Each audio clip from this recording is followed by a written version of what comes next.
This is Morten from Inkis TV, and as I always say, yet another episode of Over the Skype, the format that we created due to the COVID-19 situation that has become like a limiting factor for, I think, everybody's business, or maybe not so much my new guest here. And this time we are going to talk to Robert Goodwin, and he is literally on the other side of the world from where I'm located. I'm located in Denmark, and he is located in Chile. And before we just welcome him, I just want to ask you a question while you're introducing yourself, Robert, because you don't look and sound like an original person from Chile. So what is your story and who are you? And your instincts are correct. I am not. I am a native Southern Californian, estadounidense, as they would say here, from the United States. And I have grown up as somebody in the creative industry. And so it's evolved through a lot of different areas, and I won't drag everyone through my entire resume, but I went to film school and studied cinema at a number of different colleges, and ultimately got a job as an editor, didn't like it, became a commercial photographer, and the business transitioned. I was in home furnishings, and the economy moved all that to the East Coast. I didn't want to move from Southern California and surfing. So I ultimately found myself getting into computers by accident, thinking that I knew a lot. I knew nothing, but other people thought I knew a lot. Got a job at a commercial stock photography company because they wanted to digitize, and they were working on projects with Kodak. And through that, ultimately, knowing the technology got me into what's called media asset management, because I understood what photographs had to look like and how they needed to be used, and what was required to be able to search for them, what kind of metadata was required. So that made me sound very technical, which I am not, and ultimately elevated me into a variety of areas. Because it was Southern California, I worked with the movie studios. They push every envelope possible. They use every type of media that exists to market their content that they have. And that exposed me to quite a few different technologies, which then launched me into a variety of different areas, one of them being print.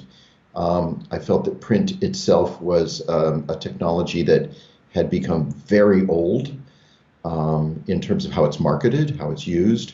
And watching some of the influences come in, particularly digital media, the web, changed a lot of that. And I was uniquely qualified to participate in that. I use a surfing analogy. I caught the wave and I surfed it to being able to use a lot of the technologies that people now use to sell and are looking at. Just before you continue, because all the other things you spoke about, you said that you didn't have any qualifications for it, but everybody could think about. What about print? Is that one of the things that you actually know something about, or how is that? I know about print simply because a lot of the photography that I did was, of course, printed, both in magazines and then in traditional, what we would call a sell sheet, catalogs and things of that nature. I was challenged by a lot of the technical parts of photography because in home furnishings, upholstery fabrics are very important, and they wanted their photographs to match what we used to call a swatch book, where they actually had physical cutouts of the fabric, but there would be photographs of the furniture, and the challenge was to get that to look as closely as possible. I'm going to date myself quite a bit here. Shooting a transparency and then having it scanned, because it was transparencies at the time, I could get the transparency very close. But the printing technologies were a crapshoot. They could go anywhere. So I was forced to learn about them so that I could provide them with content that the printers could actually work with.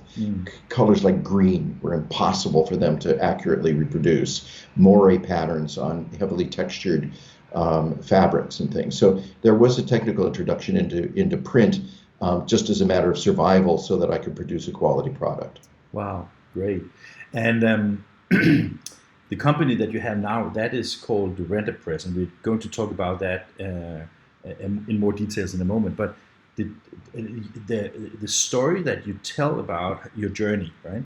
Can't help think about that. I have met quite a few people in the printing industry. I also did a actually similar story with a very interesting gentleman from Hong Kong, and he also started in a completely with photography, and I think a lot of the photography and photographers in general has moved also with Kodak and Fuji and Agfa into the print space, obviously. So would you say that Mm-hmm. when you look at your story, is that kind of a natural lead for you to get into this industry with that background, or what drove you into this industry? What drove me into the industry was the opportunity that I didn't see other people taking. One of them was the distribution of print-ready assets, which it was derived from the media asset management or digital asset management at that point, because they would go back to analog. They would create something that was digital. They used to use something called an LVT, a light valve technology from Kodak, that would that would make a transparency from a digital file, which to me was insane. And so transporting a large file or transmitting a large file, that could be into the gigabytes for the number of layers and things, especially if it's a native Photoshop file, could be a real challenge for people. So the networks that evolved ultimately allowed you to do that, and there were so many different ones. And then it seemed logical to me that in the print arena, I saw opportunities with soft proofing. I said, well, we can do it accurately. I'm going to divert a little bit, but what was interesting to me, there was a technology called real-time image, and that technology was extremely detailed. You could actually drill down to the rosettes of a print image and look at them. What we found when I was demonstrating that to people is how the knowledge of a print buyer had diminished to the point where one person buying for a very large retail firm in the United States did not know what a rosette was. Oh, So really? I'm going, okay, what's the value of this? Yeah, I can What is the imagine. Yeah, value? yeah, And so, that kind of detail they really didn't want to know about. Quite frankly, that has evolved. And the technology within the print industry has evolved along with that, saying, listen, we have technology that's going to control the color more than somebody standing on the press and doing their little magic tricks with, ink and the order of the inks and things like that. We can now have technology that manages that. you talk And the about the buyers, you talk about the ICCs, Photographs, G7s, and all the technologies, right? yes, I ran a retouching shop for the film studios because they do something called uh, op, there's lots of different terms for it. None of them are official, but optimizing the assets that would be distributed for international marketing. They wanted them to have the best possible ones. And I worked with retouching to make sure that they were optimized for what they needed. And that's called key art, Key, key art. And those items were then distributed digitally. The technology, the studios insisted we be G7 specified. And again, it's a specification, not a standard. Yeah, yeah, This yeah. would be great if you could do that. There's still, like, I believe, like what would be a Delta 5 on a really well-run press. So that if you looked at the output of the first sheet, the middle sheet, and the last sheet, they're not going to match. They just aren't. Are you saying that even with today's standards, that is what you experience deltas of that measures? There's deltas of that measure in on litho in most cases, yes. Digital is a little tighter now. It used to be terrible. We had an original Next Press a long time ago, 15, 16 years ago, and it was horrible. We tested a Zycon. It was terrible. And then, so these, by comparison to somebody standing on press, nobody can afford to have someone do that. No. So the technology became something we used to call pleasing color. But the pleasing color of that time was a crapshoot.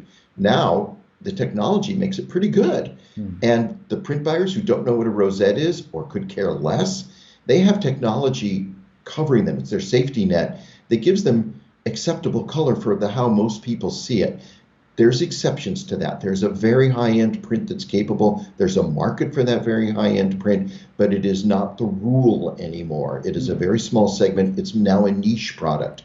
Generalized printing, I'm happy to serve as somebody who hand out stuff on 40-pound stock that they just stand on a sidewalk in Las Vegas and hand it out to people to try to get them to come into their club. Of course, there's That's a differences. market. Yeah, but that is definitely differences. I remember um, I used to be a marketing manager in the music industry, and Sure. I remember we did a rebranding of all our assets basically. And I remember I asked my boss at that time. That's maybe 15, 20 years ago, and I said to my boss, so what do you want the brand to represent? And he was like, well, as long as it's good quality, that's what I like. And I said, the problem with the good quality, that is not like a definition, because quality can be subjective as well. So at that time when I started working in printing companies, that was of course also the time where you started to have ICC profiling, and that was also the time where you started to have some kind of densiometric and colorimetric and spectrographic measurements of Right. printing, right? But it turned out that the thing I introduced in some of the printing companies I used to work in was, remember I come from the sales side, was basically that we had to operate with three different kinds of quality. We had to talk about the subjective quality, which is the measured quality and the standards, and then you had to talk about the objective quality. What is the customer? Because if you measure something that looks perfect and is technically right, but the customer don't like it, you still have a discussion with it, right? And then we Yes. had like the last one is that quality compared to price, and that was relatively quality, because if you, as you say, if you do handouts or you do like pizza menus or you do something where the quality is not relevant to some extent at least, but the price is extremely, then there's still like room for people who can't figure out how to control the machines right. And that was, Yeah. yeah, and that was why I was just thinking about what you're saying, because that seems that we're on the same addressing the same issue here, right? Yeah, I believe so. And I think that qualitative difference in print is one that is market driven. And when I say market driven, that inevitably drives price. What was the old saying? Faster, better, cheaper. Pick Yeah, pick pick two. two, and then I And take the other three. Yes, I remember. Yeah, yeah. yeah, and so I think that the quality, I have to say, the quality that comes straight up, I do a press I'm more familiar with in the modern times, in the last 5 years, the Indigos. Mm, The quality on those is excellent. mm, It's really good. I've done several self-published books for people, and they've used Indigo output either from Shutterfly or Blurb or any Lulu, whatever ones exist still. They're excellent. It's like, how could you complain about this particular quality? I also have photography friends that I've maintained contact with, artists that have stood on press. They went to Italy, stood on press, so watched the book being done, tracked the ship as it was shipped over to the United States. So there's different levels of what you can do with that. And it just depends on, as you say, I want quality. Well, what does that really mean? mm. You know, uh, But Robert, I can't help think about, because I can tell you that I was. It was actually quite funny experience. A couple of label expos ago in Brussels. I was invited to.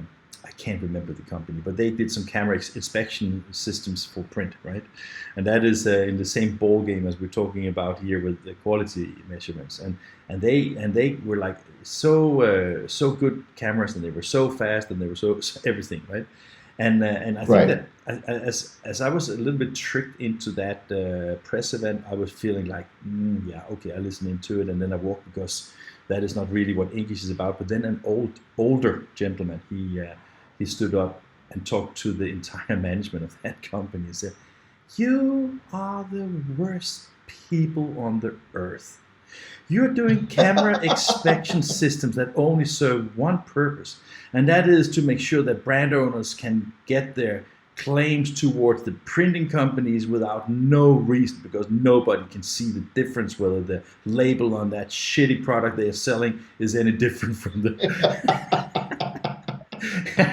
And I I want to couldn't beat help. them. Yeah, and I can't remember his name, and I would really like to talk to him, because the thing about quality is that, especially I think that I remember, when IBM did the OS/2 operating system, Right. most of the manuals, at least for Europe, was printed out of Denmark.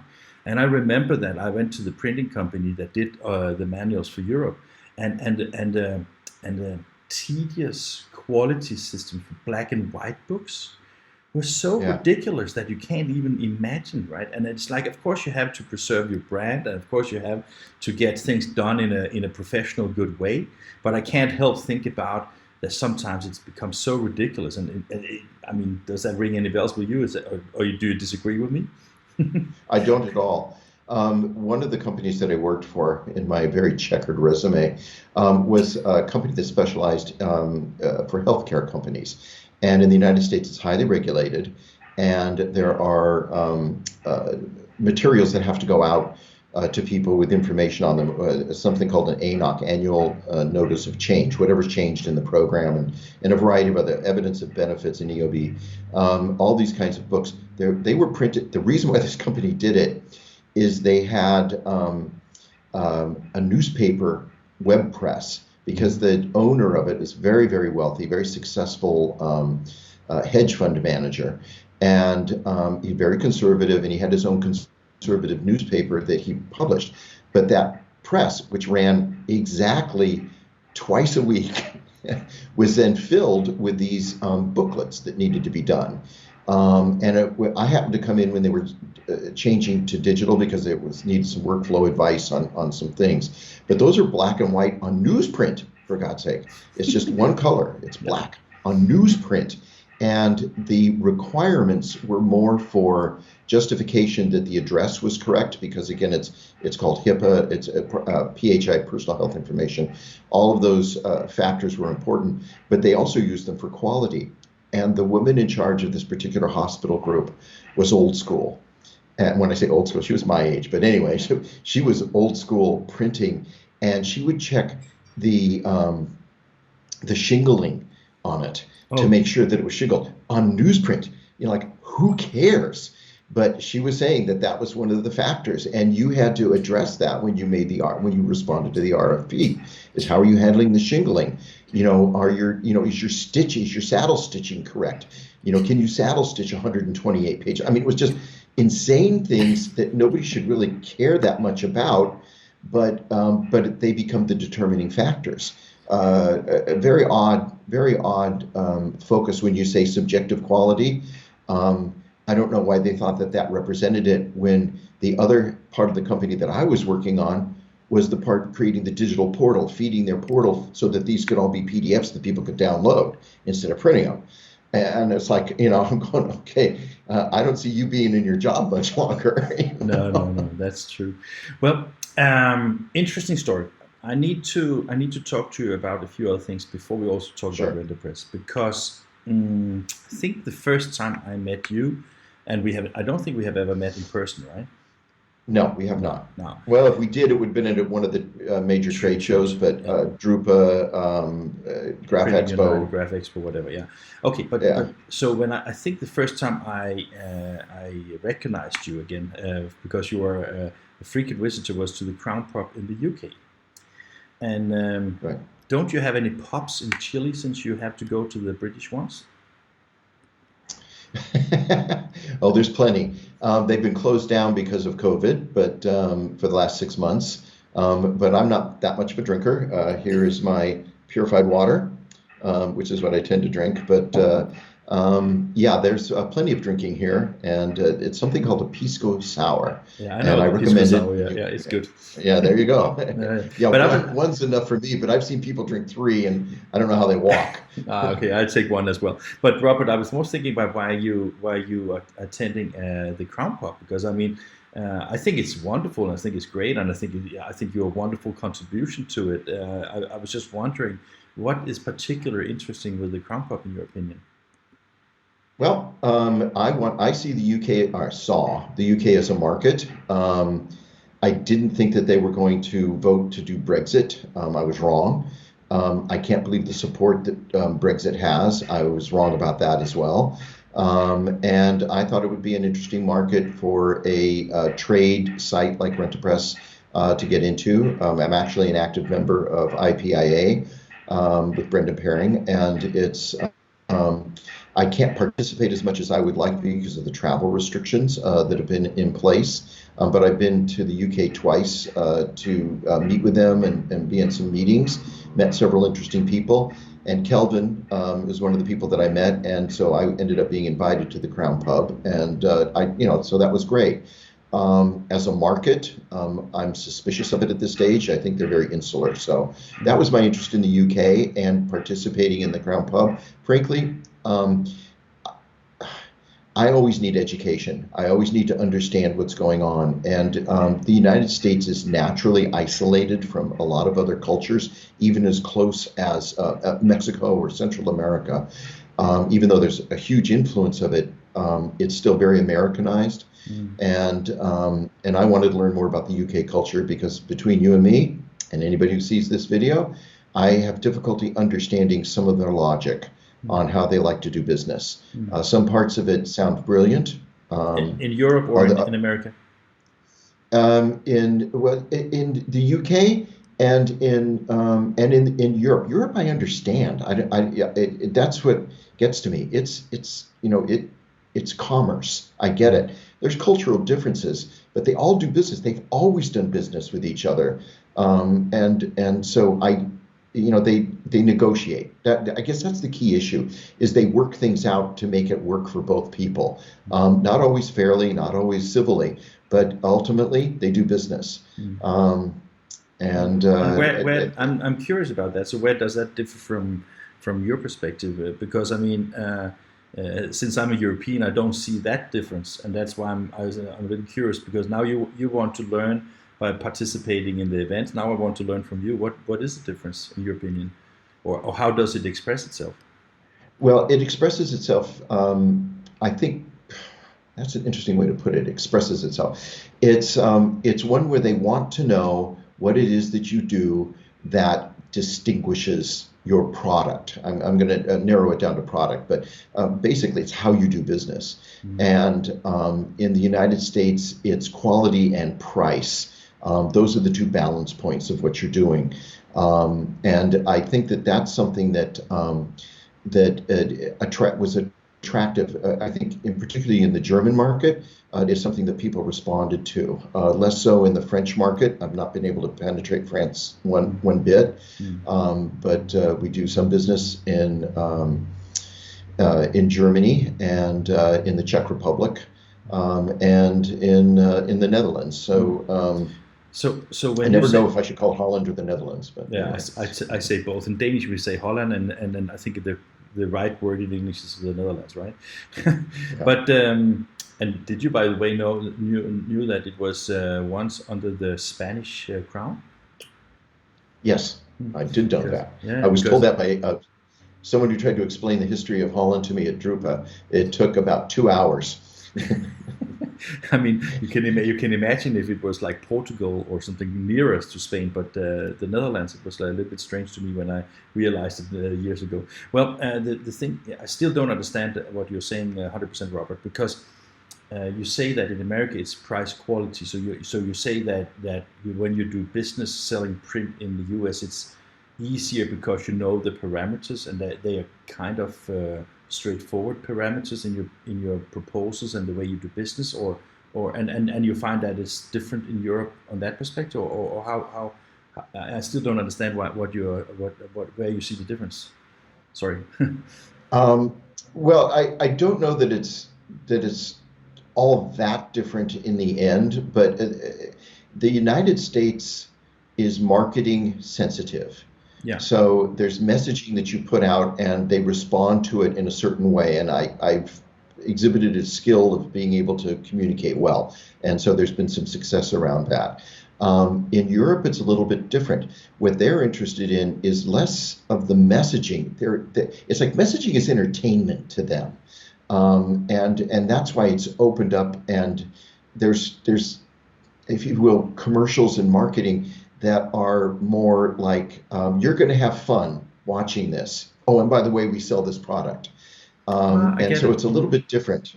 But but I can't help think about, because I think I now start to understand a little bit what you're talking about. Because when I go to the US, for example, What sometimes frustrates me there is everything is down to the dollar because you have so much marketing. Everything is a marketing opportunity. I mean, you can't go to a church without having a sponsored bench or a parking slot that is owned by a family that pays a fortune to Yep. have it, and everything is because I think the main difference in that perspective, and I think I know where you get from, is I think in Europe we to some extent still have like most of the public space and the public services are governmental state kind of thing, a welfare state. And when you come from a society like the US where you have a charity and you have to pay your bills on most things yourself, then supporting it by advertising becomes very natural because you different basically split the cost in return for something, right? Your name or your attention or maybe your purchase, right? I mean, that could be an explanation, right? Well, and there's a name for it. They call it personal branding. And applications like LinkedIn address that. They say make your personal brand this or that because people will be attracted to it if you want to do this or that. Mm-hmm. And so yes, it has become ensconced within a marketing persona for that. So yes, that personal branding is an aspect of it. Whereas in Europe, there's I don't know the exact words to be able to describe it, but people are part of a community. They feel almost like a pride as much as there's a burden of being who you are. It's and this is something that I think Americans are baffled by. German angst baffles them. Why is there this this general feeling or general negative feeling, whereas in the United States it's like if you want to sit there and feel bad, that's it. Otherwise, get out there and work and make some money. And there's always a solution for you to to build yourself because of the sense of independence is ingrained in the U.S. culture. That has to be modified for European marketing, and that's been something that's been a challenge for me. I'm going to say cut off at the knees because of COVID in my marketing efforts between the UK and Europe. And then in South America. I have been active in Japan currently and in China because that's reopened up to be able to do that. But yes, I want a global presence. I need to learn about those different cultures. And trust me, from this boy from Southern California, cultures are very, very different. I don't understand Australia to begin with. No, that doesn't make sense to me. No. But it's funny So that you mentioned that because I wrote actually a series of articles on what they think about Europe. If Americans wanted to deal in Europe, how they should learn some of the basics. And one of the things that always I can give you a little anecdote that maybe also puts things in perspective a little bit is that if I go on vacation in Florida, for example, then I will most likely go to Miami or to Orlando or maybe two places and then drive forth and back and feel that I was 7 hours in the car for a whole week, that was terrible, I really wanted to be one place, right? Kind of situation. And whenever I meet Americans, and not every time, but when I often meet private citizens as tourists in Europe, Americans, they said, yeah, it was wonderful. We were in the UK, in London, in Paris, in Czech Republic, and then in Spain. And I was just like, wow, you really... I'm guilty. Yeah, I'm guilty. I do that. I love it. That's what I love about the EU is not having to show your passport every time. Yeah. And I traveled, old enough to have traveled in, both environments, pre-EU and EU. Yeah. Just to go into these different areas is wonderful. And that experience is what Americans do. We call it a road trip. Yeah, precisely. And people will do it. And almost every person has a story of being with their parents and driving across the United States and seeing less of a cultural difference than you would see in the EU, but still a cultural difference. There's different areas. Yeah. And that was just the reason why I think that when I wrote the article that I know about colleagues in the industry that said that we want to establish a headquarter in Europe, so should we do it in the Netherlands, in France, in Germany? And I said that is like asking should you have a headquarter in Washington, in Tokyo and in Sydney. I mean, that doesn't reflect to me because the three countries are as different as they could ever get, and therefore you can't see Europe as one. You can see it from a travel perspective and a monetary but for taxes are different, social things are different, languages are different, cultures are different, and I think that is I think I don't maybe you can correct me, but I think that sometimes it seems like a little of a surprise to Americans that when you go to Europe, it's not like uniformed like going to America, right? Yes, culture shock for a lot of people. I have family members who have never left the United States. Yeah. I know of people who have never left their state. So yeah, there's all kinds of people everywhere. Frankly, I love it. Yeah, that is. I like learning. So. Yeah, and that is the beauty. And I think it was great that we had this conversation because that elevated a little bit also the differences that we. Because when you started talking about the differences in trade, I didn't understand you, but I understand now what you talk about because I think that it comes, it's like, if you do another anecdote, if you go to the Arab countries, you're barging about everything, right? I don't know how it's in the US, but in Europe, it's more like if you go into a shop and you see the price tag, that's what you pay.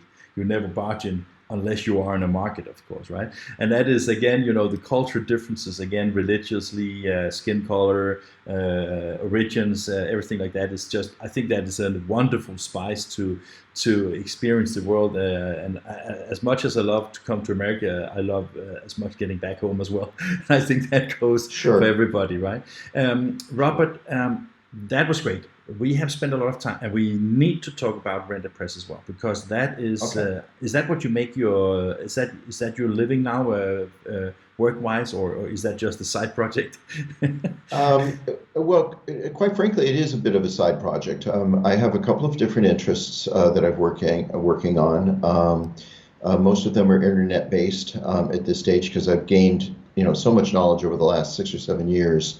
Of understanding how e-commerce works. A lot of it specific to the print industry, because print, custom manufacturing, custom ordering in e-commerce is very complex, both in terms of the user experience and in the technologies required to support it. But there's other areas of e-commerce that are a little bit more simple, static products, if it was what we call them. And so I have some projects that I'm working on with that. I also do consulting for some of the majors, equipment manufacturers, and we'll be embarking on a series I can't discuss in detail at this point or names. Sorry to interrupt you, but that is so annoying. Every time I talk to people that say, yeah, and then I have a very interesting project, but I can't tell you about it. Why are you telling me? I will tell you about it. I'm the press. I need to know. I understand, but I also love the tease. Yes, we live the tease. But it's something that the contract needs to be signed. Once done, I will actually publicize it like crazy. And here's my commitment to you: I will come to you first, and you can talk about it because I think it's important what this company is doing, and they have a certain savviness about how they're doing it. Not just because I'm being involved in it, although I am an excellent person to take care of it. And the person that I'm working with knows their stuff. They know more detail about the manufacturing component of it.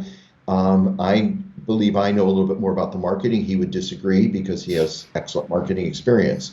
But it doesn't really matter. The issue is that consulting phase is, frankly, I see it as sharing the information for industry that needs it.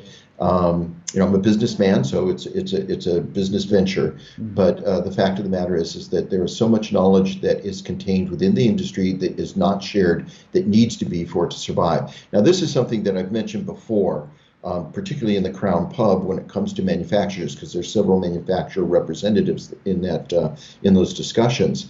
And when a manufacturer decides, here's a technology I've developed, I brought it up with you over the Heidelberg Innovation series that was done, that they put on. They know, they've done some research and development that says we need to add this feature or this technology or this capability because these people are going to use it. They should be out there talking to the sales staff of every printer saying, here's the things that designers, marketing people want. This is our research that's shown that. Look at the technology we built to support that. Here's how you can sell it, and these are the people you should speak to. Well, if they want to, get more impressions on their presses or sell more presses, then, come on, share the information and do that. I think Robert, I think you know me also well enough from the discussions we had both on the Crown Pub and also in some of the discussions on LinkedIn. That we do whatever we can to encourage people to actually elevate the value proposition. And I think that what you're saying right now about talking things, I think that what you refer to in the printing industry is often that development is what I think is referred to as incremental feature sets.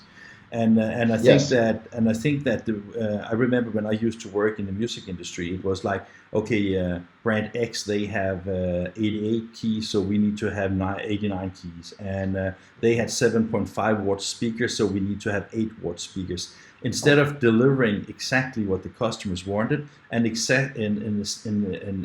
not really asking the right questions in order to get things through.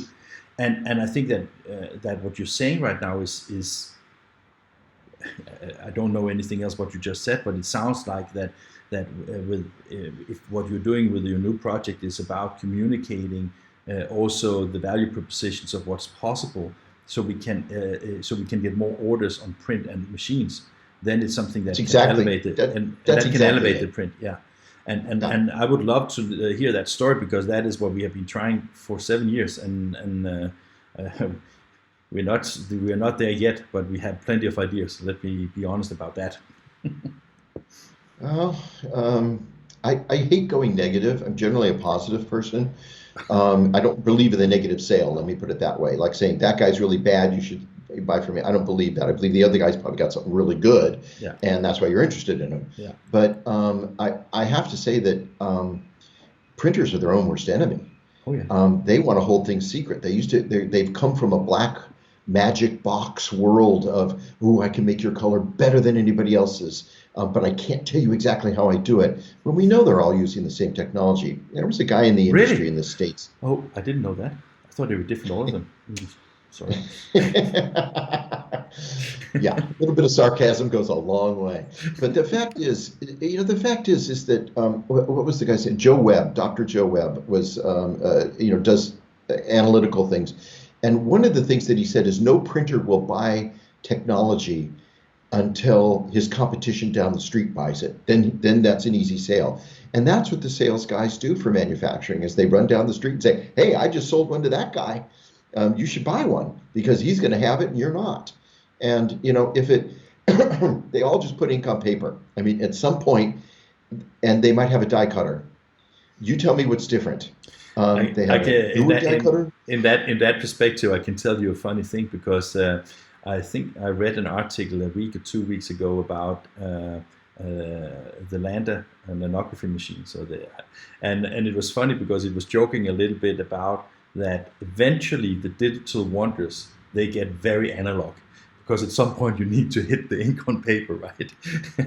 Yeah. And I couldn't help thinking about that. It was what you say right now is that sometimes we forget that, what we do is basically making sure that the colors and the substrates works out to be the communication piece that supports the message and the communication that we need to bring along, right? Right. And for sales, I think that because I'm in the e-commerce industry, so there's no face-to-face, people think, that means transactional sales will go away. No, they won't.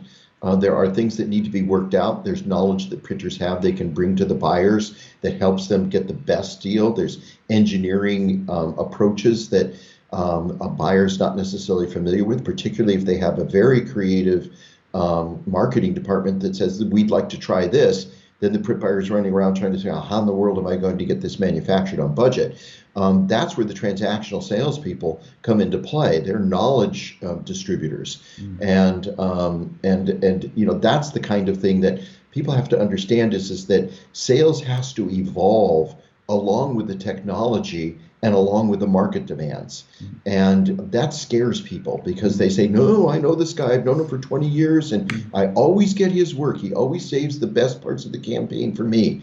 Well, But it's funny that you mentioned that. I don't know if you know, but we did 3-4 weeks ago. We did a Smart Factory Learn with Us webinar in Europe, and we're doing a similar one in the US on the 13th of November. 16th of November. And I can tell you a little anecdote. I'm good at anecdotes today, I can feel.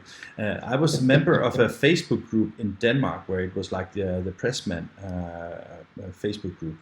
And I didn't have an opinion about it, but I just referred to in Danish that I saw Komori working towards having operator-free machines, basically lights out production, no operator involvement at all. And I got banned from the group because they said you are talking the pressman down and you don't understand that we have a high value in the value chain and like that. And I was like, don't shoot the messenger, guys. This is happening all the way around things, because if the day is over and the owner of a printing company can make more money or the same money or better money or faster production, faster turnaround times, whatever, and it doesn't even have to be involved with unions and labor and sickness and everything like that, why shouldn't he do it, right? It's that resistance to change that every industry faces if they have any aspect of technology. And I'll say the print industry is very late to the game in keeping up with things. What you just described, I had my own experience with. I actually have we bought a Man Roland press at one place, and I had a role in justifying its purchase financially. Mm-hmm. I'll send you that because some of the points you just made, there's a backstory to it, but that's off topic. So we'll go. Yeah. But that recognizes the problem that this industry, and I think that one of the things, for example, also aligned with this discussion is that I once argued with some owners of printing companies because I said, you should really think about your role as an employer, because you're a member of a federation where you are the employer. You're not the employee, and you have to think about that. The size of the company is not measured in how many headcounts you have. It's measured in how successful you are financially and how much money you can stack in your bank because of what you're doing. And I think that sometimes there's a little bit labor identity to the owners, at least of the family-owned printing companies, that they have everybody has a responsibility to the society and to the community and to the staff and things like that, but they also have a goddamn responsibility to make sure that the business can thrive and grow. Otherwise, there will be no investments, and then there will be no job to anybody, right? Yep. It's sorry, I was bringing an opinion, right? You show a profit. Yeah. Well, you are, but actually, you were making a business argument. It's important. Okay. Again, I don't know if this is off topic, but you bring up so many interesting things to discuss. One of the aspects I wanted to bring to Rent-A-Press was community involvement. So there's a charitable organization that I support that people would say, you'll have to bear with me on this explanation because it's my logic. It's not, I don't think it exists anywhere else. It's an organization that brings fresh water filters to villages in Guatemala. Okay, what in the world does that have to do with printing? Well, one, and I make the argument on the page, on my landing page on the website, is that the printing industry pollutes quite a bit just by nature of manufacturing. All manufacturers do. It's not a slam against printing. It's just the nature of it.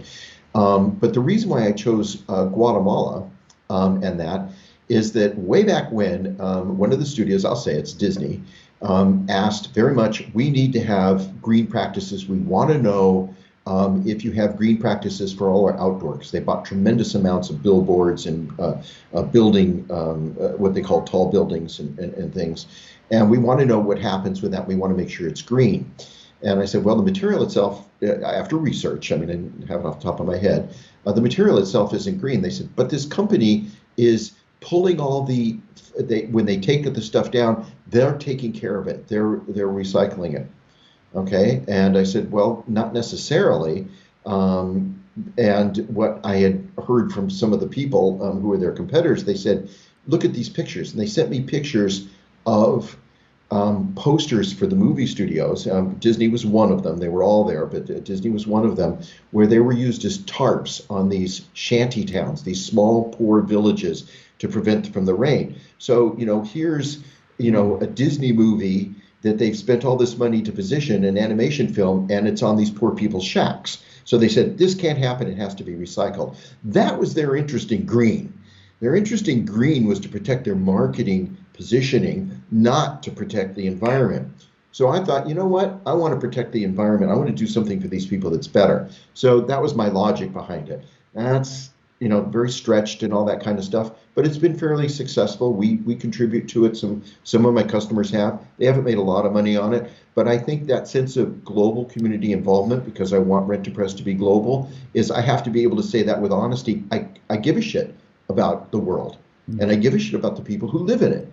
And that's one way to be able to express it. There's other activities that I'm working with the designer organization, AIGA.